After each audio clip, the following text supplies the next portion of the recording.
is Jalai Kinebe from TGCMS United States, and today's memory verse is taken from Psalm chapter 5, verse 12. And it says, "Surely, Lord, you bless the righteous, you surround them with your favor as with a shield." Let us pray.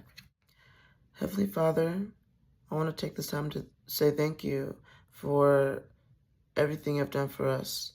I pray that you give each and every one of us the strength and the courage and wisdom to do what is right in your eyes. And I pray that you will continue to shield us and protect us with your saving grace and by your mercy. Thank you, Heavenly Father, for in Jesus' name we have prayed. Amen.